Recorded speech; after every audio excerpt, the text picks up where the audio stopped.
Hello friends, welcome back new video. आज की इस वीडियो में हम लोग क्लास 10 फिजिक्स चैप्टर 5 के लघु उत्तरीय प्रश्न को हल करने वाले हैं। इसमें टोटल 20 क्वेश्चन का आंसर दिया जाएगा। वीडियो ज़्यादा लंबा हो जाएगा, इसलिए इसका पार्ट 2 भी बना दिया जाएगा। तो इस वीडियो को लास्ट तक देखें। इस वीडियो के डिस्क्रिप्शन में उसका लिंक मिल जाएगा। चलते हैं, वीडियो को स्टार्ट करते हैं।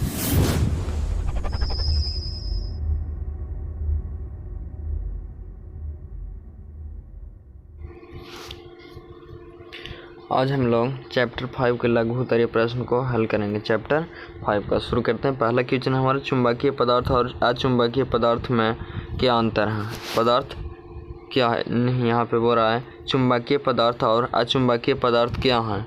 तो इसका आंसर देख लेते हैं। इसका आंसर होगा चुंबकीय पदार्थ वैसे पदार्थ हैं जिन्हें चुंबक आकर्षित करता है अथवा जिनसे कृत्रिम चुंबक बनाए जाते हैं, चुंबकीय पदार्थ कहलाते हैं, जैसे लोहा, कोबाल्ट, निकेल। और अचुंबकीय पदार्थ वैसे पदार्थ जिन्हें चुंबक आकर्षित नहीं करता, अचुंबकीय पदार्थ कहलाते हैं, जैसे कांच, कागज, पीतल आदि। अगला क्वेश्चन हमारा दूसरा नंबर, किसी क्षण चुंबक के चारों ओर चुंबकीय क्षेत्र रेखाएं खींचिए। तो इसका आंसर देखिए यहाँ पे। इस चित्र को खींचने के लिए भारतीय वन पुस्तक के पृष्ठ इतना में चित्र को देखें। यहाँ पे बुक जो भारतीय वन का बुक है उसमें 94 पेज नंबर 94 में चित्र 5.2b को देख लीजिएगा, वही खींचा हुआ है वहाँ पे। अगला क्वेश्चन हमारा तीसरा नंबर, चुंबकीय क्षेत्र रेखाओं के गुण की सूची बनाइए। तो यहाँ पे पहला देख लेते हैं, चुंबकीय रेखाएं के गुण की सूची निम्न है। पहला सूची में है चुंबकीय रेखाएं बंद वक्र में होती हैं। चुंबकीय रेखाएं बंद वक्र में होती है। दूसरा है चुंबकीय क्षेत्र रेखाएं चुंबक के उत्तरी ध्रुव से निकलकर दक्षिणी ध्रुव रहते हैं। और तीसरा यहाँ पे 2 नहीं, यहाँ पे 3 होगा। चुंबकीय क्षेत्र रेखाएं चुंबक के उत्तरी ध्रुव से निकलकर दक्षिणी ध्रुव में प्रवेश करती है और पुनः चुंबक के भीतर होती हुई उत्तरी ध्रुव पर वापस आ जाती है। और तीसरा यहाँ पे चौथा हो गई, तो चुंबकीय क्षेत्र रेखाएं दूसरी दूरी के अनुसार घनत्व में कम होती चली जाती हैं। और चौथा यहाँ पे चुंबकीय क्षेत्र रेखाएं के किसी बिंदु पर खींचा गया स्पर्श रेखा उस बिंदु पर उस क्षेत्र की दिशा बताती है। पांचवा यहाँ पे चुंबकीय क्षेत्र रेखाएं एक दूसरे को नहीं काटती है।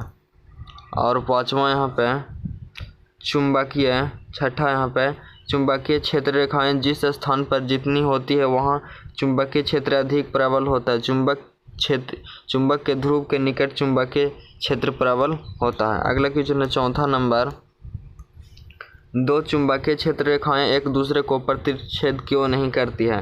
तो इसका प्रतिच्छेद यानी कि काटती क्यों नहीं है। तो इसका आंसर देख लेते हैं।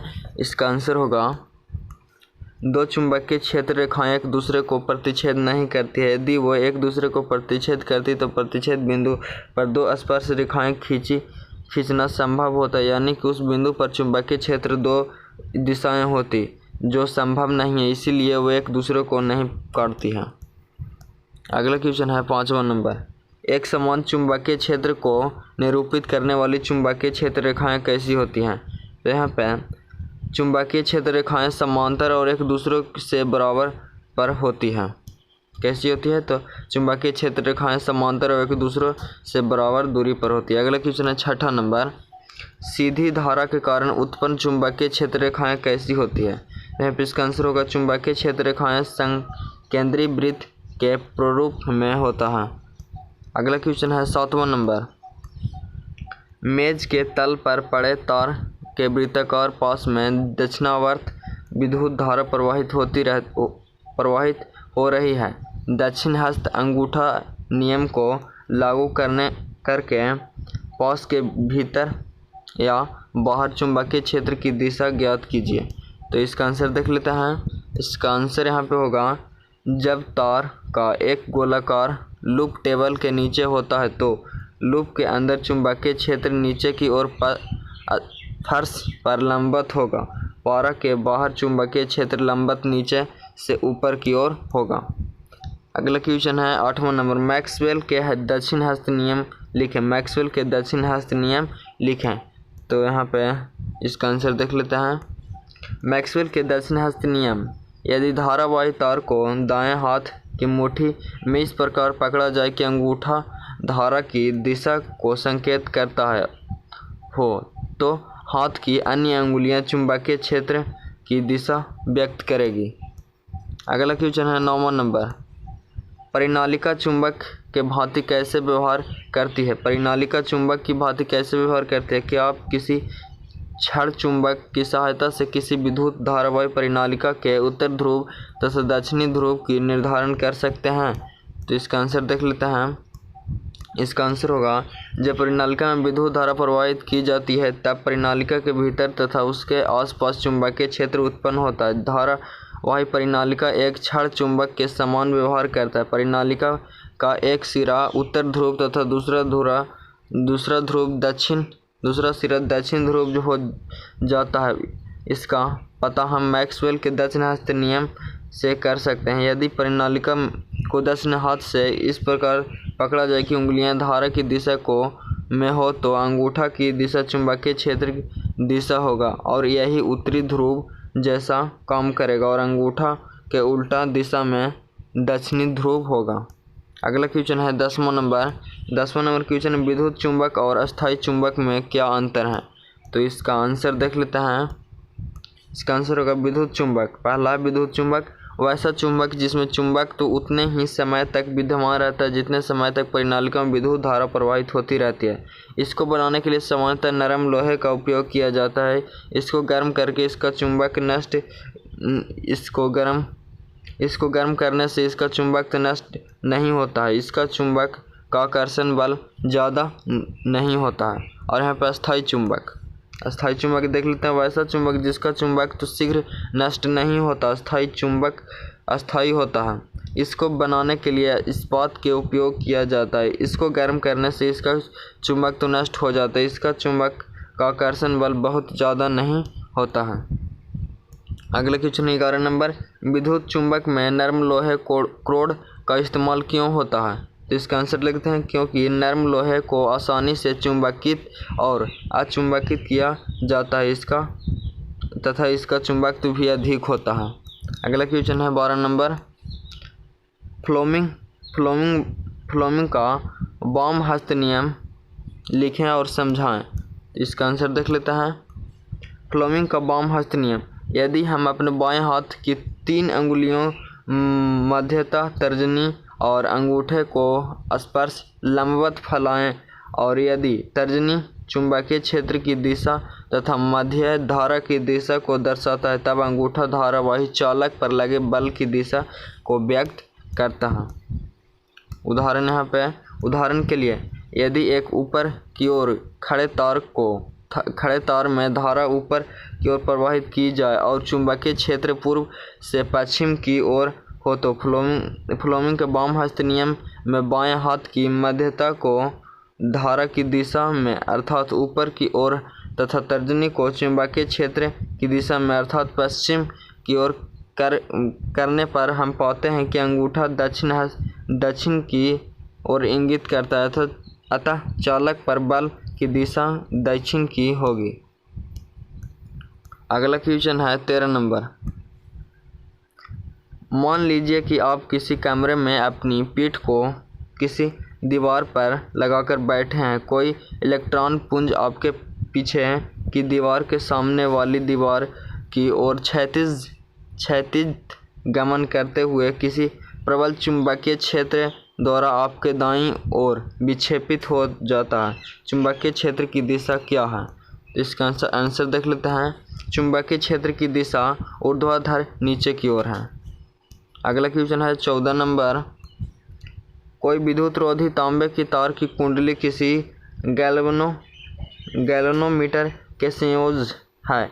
क्या होगा यदि कोई क्षण चुंबक कुंडली में धकेल दिया जाए, कुंडली के भीतर से बाहर खींचा जाए, कुंडली के भीतर स्थित रखा जाए? 3 क्वेश्चन इसमें है। पहला जान लेते एक एक करके। पहला है पहला का आंसर होगा यहाँ पे गैल्वेनोमीटर में एक ही ओर विक्षेपित होता है, और दूसरा यहाँ पे गैल्वेनोमीटर में विपरीत दिशा में विक्षेपित होगा, और इसमें होगा कोई विपक्ष नहीं होगा। अगला क्वेश्चन है 15 नंबर क्वेश्चन यहाँ पे देख लेते हैं। दो वृत्ताकार कुंडली ए तथा बी एक दूसरे के निकट स्थित हैं। यदि कुंडली ए में विद्युत धारा में कोई परिवर्तन करें तो क्या कुंडली बी में कोई विद्युत धारा प्रेरित होगी? कारण लिखिए। इसका आंसर देख लेते हैं। इसका आंसर होगा हाँ होगी। इसका आंसर होगा हाँ होगी। कोई फैराडे के विद्युत चुंबकीय प्रेरण के अनुसार अगर चुंबकीय क्षेत्र में बदल आए तो सामने वाली कुंडलित में विद्युत धारा उत्पन्न होगी। इसलिए कुंडलित ए में विद्युत धारा में परिवर्तन करें तो चुंबकीय क्षेत्र में परिवर्तन आएगा, जिसके कारण कुंडली बी में विद्युत धारा प्रेरित होगी। अगला क्वेश्चन है 16 नंबर क्वेश्चन है फ्लेमिंग के दक्षिणाहस्त नियम लिखें और समझाएं। तो यहाँ पे लघुत्तरीय प्रश्न के क्वेश्चन 12 को देखें। यहाँ पे क्वेश्चन नंबर 12 में यही क्वेश्चन पूछा गया, आप वहाँ जाकर देख सकते हैं। और अगला क्वेश्चन है 17 नंबर, किसी कुंडलित में विद्युत धारा का प्रेरण करने के विभिन्न ढंग स्पष्ट कीजिए। तो यहाँ पे इसको देख लेते हैं। किसी कुंडली में विद्युत धारा प्रेरण करने के विभिन्न ढंग निम्नलिखित हैं। पहला है एक क्षण चुंबक को कुंडलित के अंदर बाहर करके, और दूसरा यहाँ पे किसी दूसरी कुंडलित में विद्युत धारा का परिवर्तन करके, और तीसरा यहाँ पे दूसरी कुंडली में चुंबकीय क्षेत्र में परिवर्तन करके भी हम धारा प्रेरित कर सकते हैं।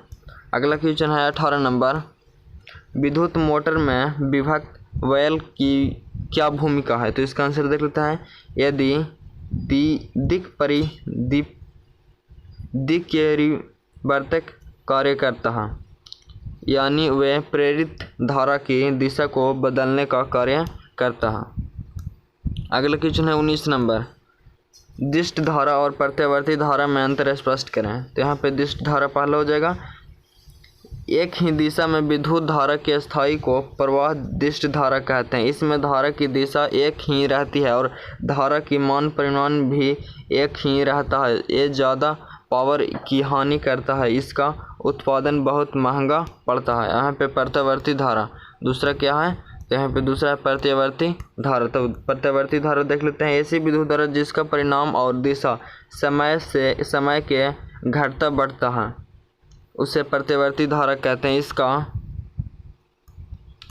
इसका मान परिणाम भी एक ही रहता है। ये ज़्यादा पावर की हानि करता है, इसका उत्पादन बहुत महंगा पड़ता है।